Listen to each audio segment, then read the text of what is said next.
We're here with Kiddada Green, the Funding Executive Director of Black Mothers Breastfeeding Association, for an interview for the SEMPQIC newsletter. I'm Alethia Carr, one of the co-leads of SEMPQIC, and we're just so pleased that you were willing to conduct this interview today, Kiddada, and I look forward to talking with you. First of all, tell us a little bit about your background. Really anything you'd like to share about your education or your experience and your family. Yeah, I'll start with my family. I am a wife. My husband and I just celebrated our 12th anniversary. We have two daughters, one who is 15 years old and one who is 10 years old. And they bring me joy daily. I'm really, really proud of them. I am also the founder and executive director of Black Mothers Breastfeeding Association. And I kind of came into this space based off of like love and passion, but I transitioned from education. So I worked for Detroit Public Schools for 12 years as an elementary school teacher, as a reading specialist, as an instructional specialist. And I really enjoyed my time there. And I just transitioned some of those skills that I developed during my time at DPS to the work that I do here for Black Mothers Breastfeeding Association. Oh, wonderful. Tell me, when did you start Black Mothers Breastfeeding Association? And I'm going to call it BMBFA, if that is okay. I hear that term being used often. It's known throughout the community. So if you'll just share when did you start it and tell us a little bit about why you started BMBFA. Yeah, so I started BMBFA in 2007, and I prefer to say BMBFA too because it's just easier. It's easier to say. And we actually kind of came up with that BMBFA very early in the planning phase. It was actually my mother and my aunt who co-founded Black Mothers Breastfeeding Association with me, and it was born with the birth of my daughter. I have always had a passion and a desire to help Black people, right? To help Black people excel and work towards removing systems of oppression. As I said, I started in Detroit Public Schools, where I work with children and work towards those goals. And in 2007, with the birth of my first daughter, I was home on maternity leave, and I was kind of a busybody at the time. I really had a good breastfeeding experience. I should say that it was a very favorable, a satisfactory experience. It wasn't without trouble, but we prevailed, and I nursed my daughter for 15 months. And during that time, I was home for 9 months, and I just started to explore different opportunities. I talked to family and friends more about breastfeeding. And then I noticed that there were some gaps, and I sought to start Black Mothers Breastfeeding Club, which is our signature work, and kind of how we got started and how we grew from there. Very interesting. And sounds like it was started out of the good experience you shared and a passion for breastfeeding and recognizing the benefits of it. BMBFA is in Detroit. Does your work reach beyond Detroit? Actually, we do a lot of our direct service work here. We do our community-based doula training and our community-based doula work here in Detroit. We have a community breastfeeding liaison in partnership with Michigan WIC. Our signature work, Black Mothers Breastfeeding Club, is here, and we've been doing it. This is our home, right? This is what I love. I am also thankful that what we've created has been a model for others throughout the nation. And some of the lessons that we've learned, some of the experiences that we have helped Black people and community organizations and public health organizations throughout the nation. I'm actually a contributing expert to the Surgeon General's U.S. call to support breastfeeding. I am the co-creator of Black Breastfeeding Week, which is moving into its 10th year. We will be celebrating 10 years of Black Breastfeeding Week in August. It's always celebrated August 25th through the 31st. So I invite everyone to join us. We're going to do it big this year, right? Because when the co-creators came together to develop it, you have an idea, but you don't know who else is gonna love that idea and who's gonna be a part of that. And I can say that not only is Black Breastfeeding Week celebrated throughout the nation at a community level, which is what we're most excited about, but it's also celebrated internationally.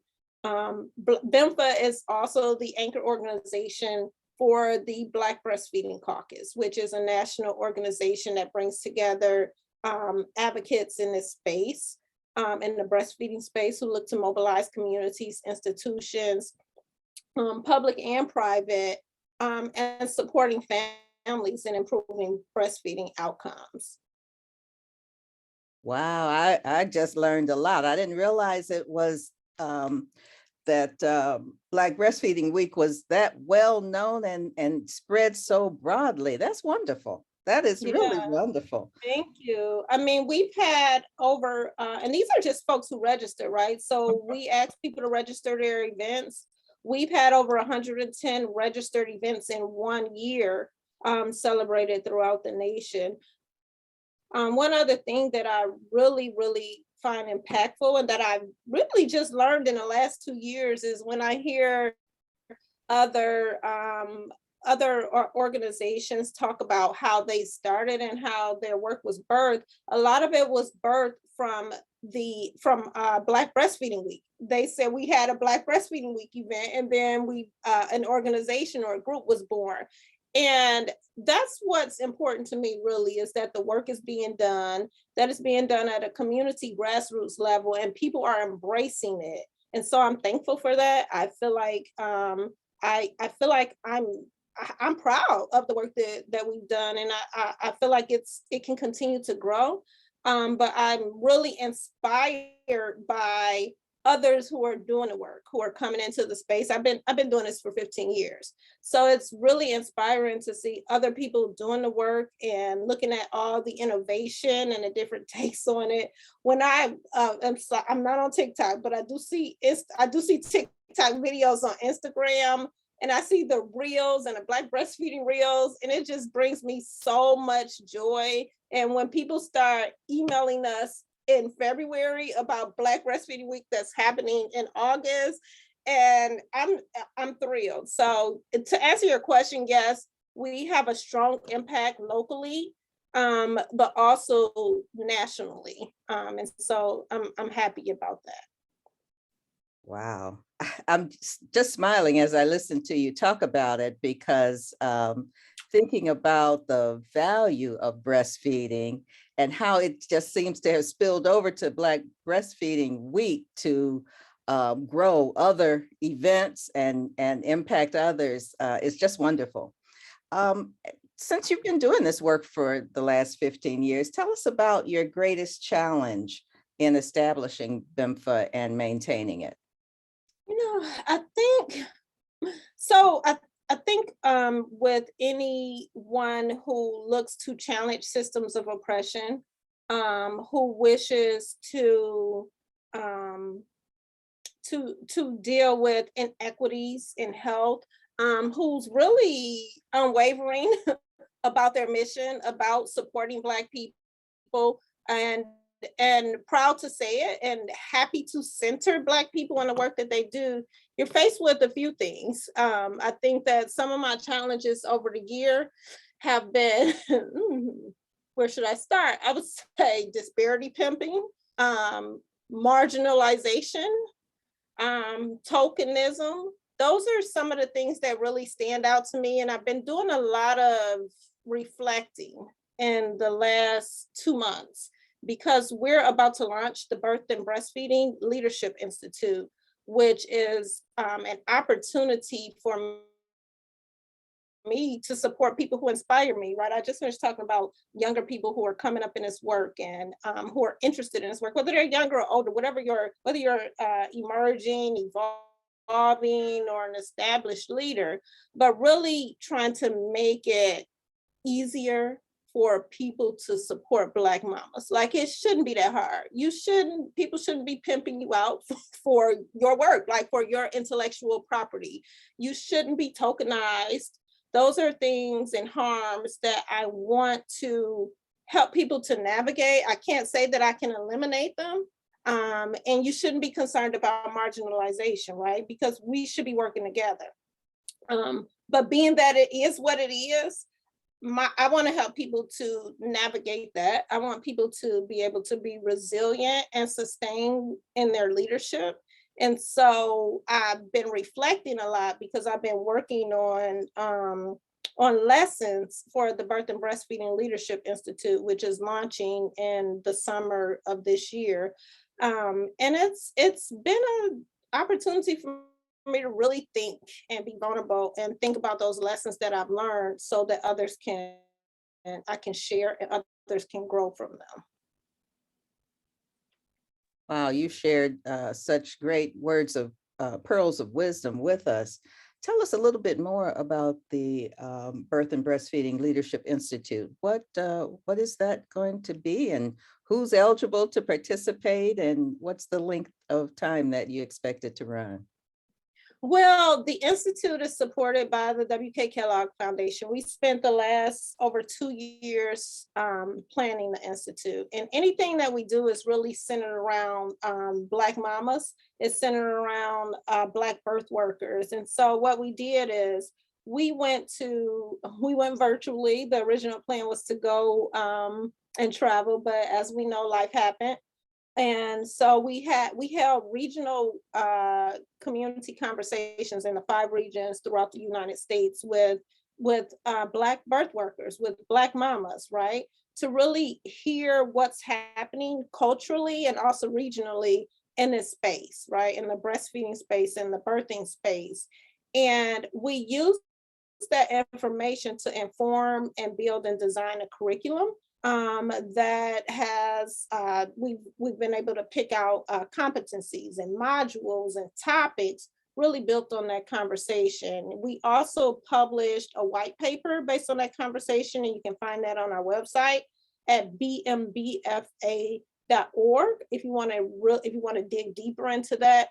And we have now we have over 20 instructors who are part of the Institute, who have built their lessons based on the modules, the competencies, and the topics that were driven by these conversations that we had. And really, it's a pioneering institute, right? It's an opportunity for Black leaders. As I told you earlier, I'm unwavering about certain things.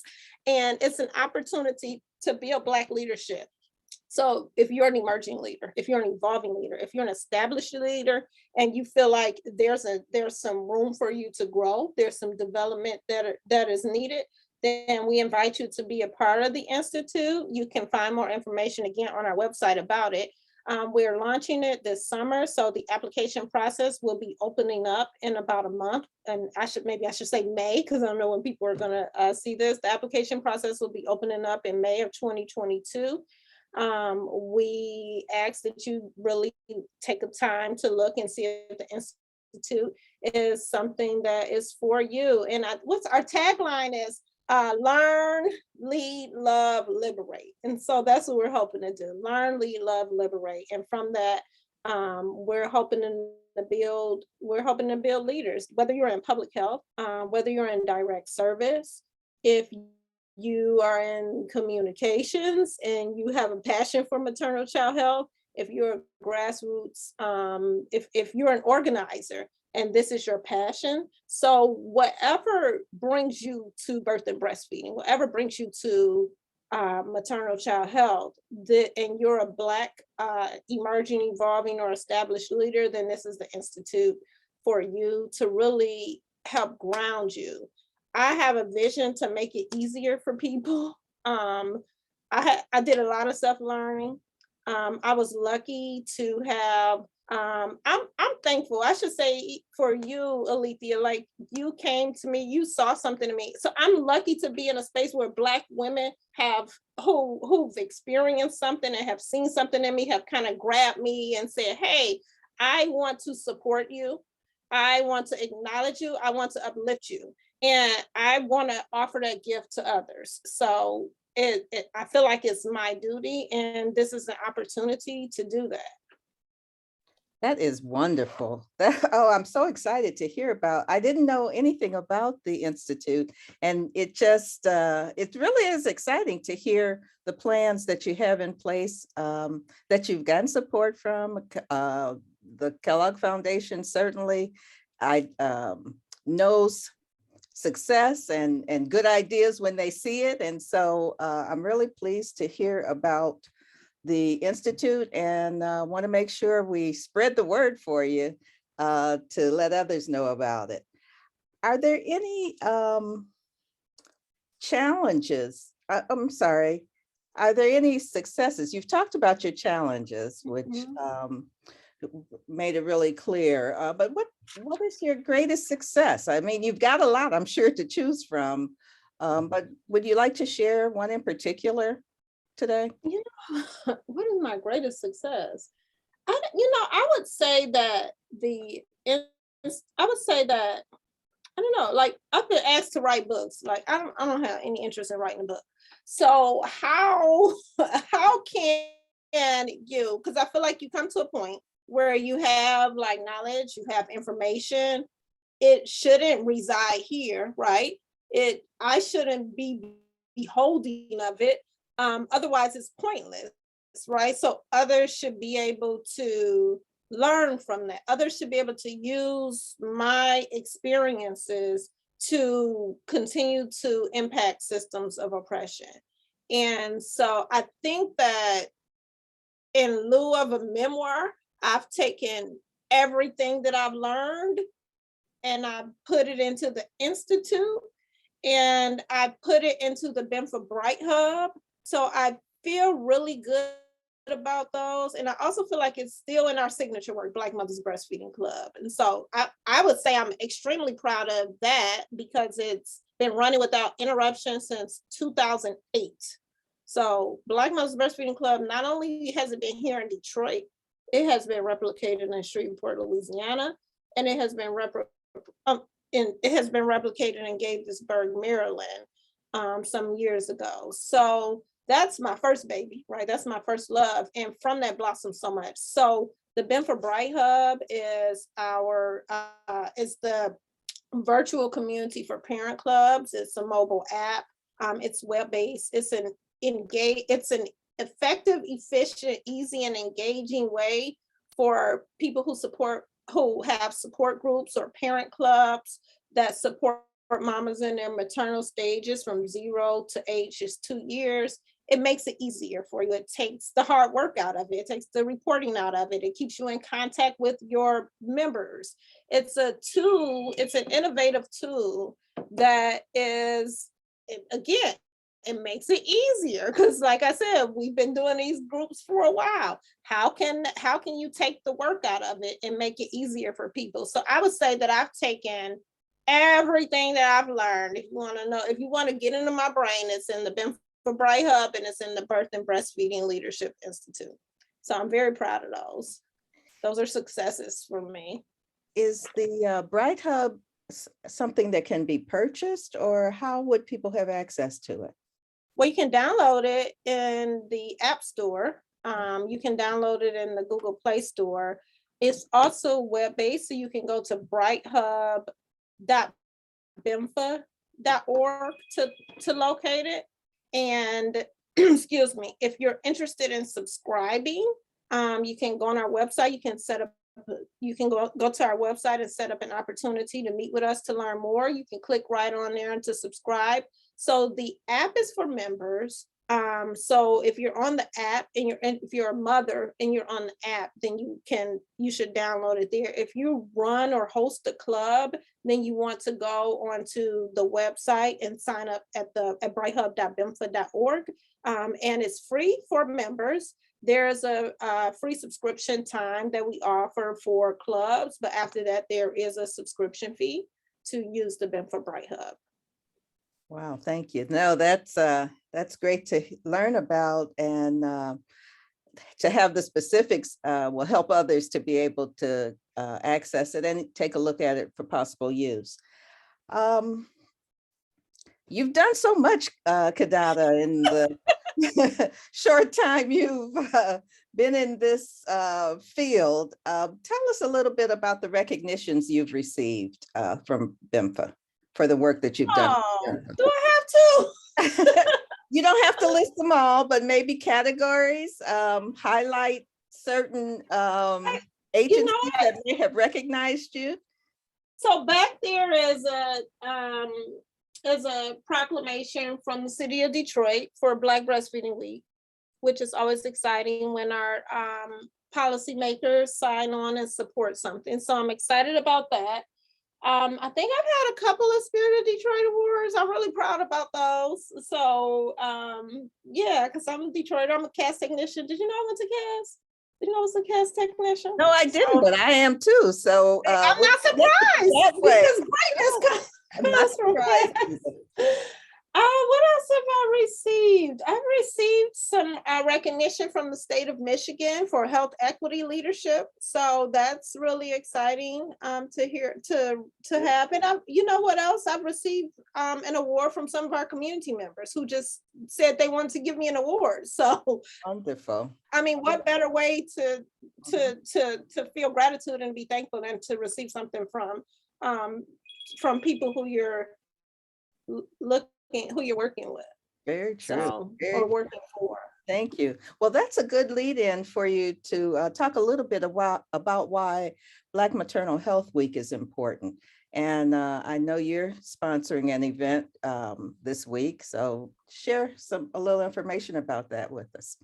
Yeah, so Black Mothers Breastfeeding Association is a movement partner with the Black Mamas Matter Alliance, who founded and leads Black Maternal Health Week. And so we're really excited for them and to participate in this in this week where they've taken the time to really uplift the health needs of Black mamas. So we're celebrating that again through community voice. The Detroit Community Conversation will be happening live. You guys can go on our website and sign up for it. If you see this later, you can go on our Facebook page because we're going to stream it there and you can watch it. And we're going to talk to Detroit mamas really about what it is to be a Black mama here in the city of Detroit.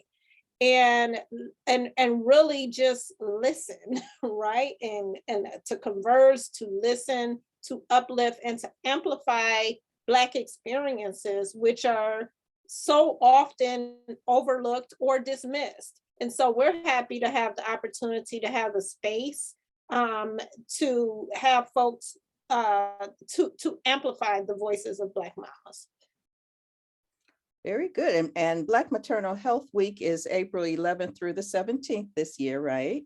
Yes, it is. Okay. All right. Well, I think many of the viewers will see your interview after the community conversations happen. So we'll be sure to take a look at it on Facebook. Glad to hear it be streaming. Are there other things that you'd like to share? I've asked all the questions that I have in mind and really have just, I appreciate your candor and with sharing what you've done, what your experience has been, and the joy that you get from your work. It shows in all that you say, as well as the expressions that we see on your face. But is there anything else you'd like to share before we wrap up?